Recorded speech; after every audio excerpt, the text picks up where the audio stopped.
नमस्कार दोस्तों, स्वागत है आपके अपने चैनल बहुजन जननायक में। आज हम एक बहुत महत्वपूर्ण और गहरे विषय पर बात करेंगे। आज हम चर्चा करेंगे बाबा साहब डॉक्टर भीमराव अंबेडकर का आर्थिक दर्शन और उनके राजनीतिक लोकतंत्र के साथ साथ आर्थिक लोकतंत्र के विचारों पर। साथ ही हम जानेंगे कि बाबा साहब के विचारों के आधार पर हम बहुजन समाज को आर्थिक रूप से कैसे सशक्त बना सकते हैं और भूमिहीनता और आर्थिक असमानता के खिलाफ उनके समाधान क्या थे। बाबा साहब का मानना था कि समानता केवल राजनीतिक अधिकारों तक सीमित नहीं होनी चाहिए, बल्कि यह आर्थिक समानता के रूप में भी होनी चाहिए। उनका कहना था कि राजनीतिक लोकतंत्र तब तक प्रभावी नहीं हो सकता जब तक आर्थिक लोकतंत्र की स्थापना न हो। तो आज हम इस वीडियो में बाबा साहब के आर्थिक दृष्टिकोण को समझेंगे और जानेंगे कि उनके विचारों के आधार पर हम बहुजन समाज को कैसे सशक्त बना सकते हैं। बाबा साहब का आर्थिक दर्शन और राजनीतिक लोकतंत्र के साथ साथ आर्थिक लोकतंत्र का विचार उनके जीवन का एक अहम हिस्सा था। बाबा साहब का मानना था कि सिर्फ राजनीतिक अधिकारों की प्राप्ति से समाज में समानता नहीं आ सकती। उन्होंने देखा कि भारत में स्वतंत्रता प्राप्त हो चुकी थी, लेकिन आर्थिक असमानता और सामाजिक भेदभाव अब भी मौजूद था।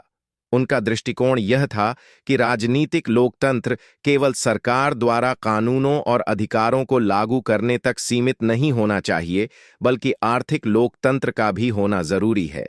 बाबा साहब ने यह महसूस किया कि एक व्यक्ति को आर्थिक स्वतंत्रता प्राप्त होनी चाहिए ताकि वह अपनी इच्छा के अनुसार जीवन जी सके।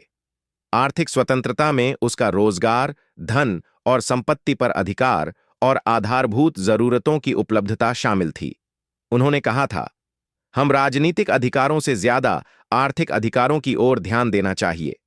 जब तक गरीबों और वंचितों को समृद्धि का हिस्सा नहीं मिलता, तब तक समाज में सच्ची स्वतंत्रता और समानता की कल्पना नहीं की जा सकती। इसके अलावा बाबा साहब ने यह भी कहा था कि राजनीतिक लोकतंत्र का तभी सही अर्थ है जब आर्थिक लोकतंत्र की स्थापना हो, जिसमें हर नागरिक को बराबरी का अवसर मिले। अब बात करते हैं कि बाबा साहब के विचारों के आधार पर हम बहुजन समाज को आर्थिक रूप से सशक्त कैसे बना सकते हैं। शिक्षा और कौशल विकास उनके दृष्टिकोण का अहम हिस्सा थे। बाबा साहब का कहना था, शिक्षा वह हथियार है जिससे आप अपनी तकदीर बदल सकते हैं। उन्होंने इसे आर्थिक सशक्तिकरण का सबसे बड़ा साधन माना। अगर हम आज के समय में बाबा साहब के विचारों को लागू करना चाहते हैं, तो हमें यह सुनिश्चित करना होगा कि हर बहुजन को उच्च गुणवत्ता वाली शिक्षा मिले। शिक्षा के माध्यम से बहुजन समाज को आर्थिक अवसरों और रोजगार के विकल्प मिल सकते हैं। इसके अलावा कौशल विकास कार्यक्रमों का आयोजन करके बहुजन समाज को स्वनिर्भर और उद्यमिता की दिशा में प्रेरित किया जा सकता है। दूसरा महत्वपूर्ण कदम है भूमि अधिकार। बाबा साहब का मानना था कि भूमि का अधिकार गरीबों और वंचितों को मिलना चाहिए ताकि वे अपनी जिंदगी को बेहतर बना सकें। आज के समय में अगर हम बाबा साहब के विचारों को लागू करना चाहते हैं, तो हमें यह सुनिश्चित करना होगा कि भूमि का वितरण समुचित तरीके से हो और भूमिहीनों को भूमि का अधिकार दिया जाए। इसके साथ ही बहुजन समाज के आर्थिक सशक्तिकरण के लिए उन्हें संपत्ति वितरण की योजनाओं के तहत रोजगार और उद्योग में हिस्सेदारी दिलवानी चाहिए। इसके बाद आता है समानता आधारित रोजगार अवसर।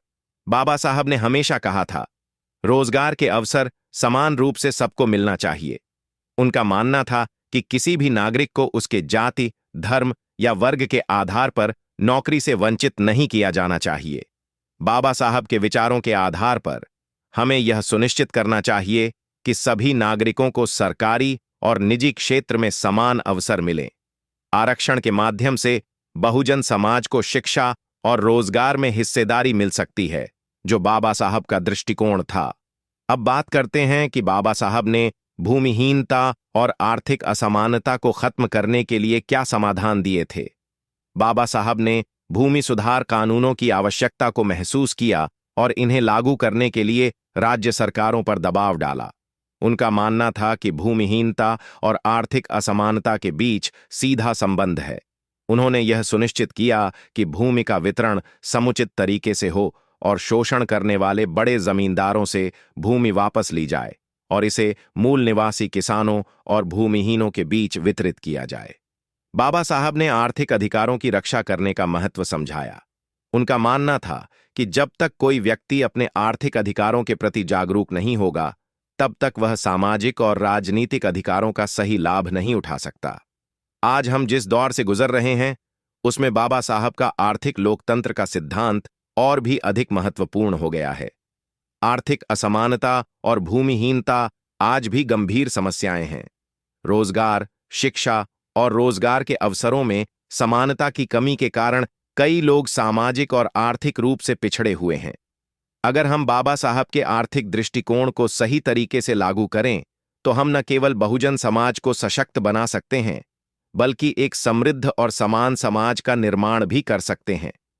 आरक्षण, भूमि अधिकार और शिक्षा के क्षेत्र में सुधार करके हम एक मजबूत और समान समाज बना सकते हैं, जैसे बाबा साहब ने सपना देखा था। बाबा साहब डॉक्टर भीमराव अंबेडकर का आर्थिक दर्शन हमें यह सिखाता है कि समाज में सच्ची समानता तभी स्थापित हो सकती है जब हम आर्थिक लोकतंत्र की ओर बढ़ें। उनका यह विचार कि समानता सिर्फ राजनीतिक अधिकारों तक सीमित नहीं होनी चाहिए, बल्कि यह आर्थिक अधिकारों में भी होनी चाहिए, आज भी हमारे लिए उतना ही प्रासंगिक है। उनके विचारों को लागू करके हम बहुजन समाज को आर्थिक रूप से सशक्त बना सकते हैं और सामाजिक न्याय की दिशा में बड़ा कदम उठा सकते हैं। दोस्तों, अगर आपको यह वीडियो पसंद आया हो तो इसे लाइक, शेयर और हमारे चैनल बहुजन जननायक को सब्सक्राइब करें। जय भीम।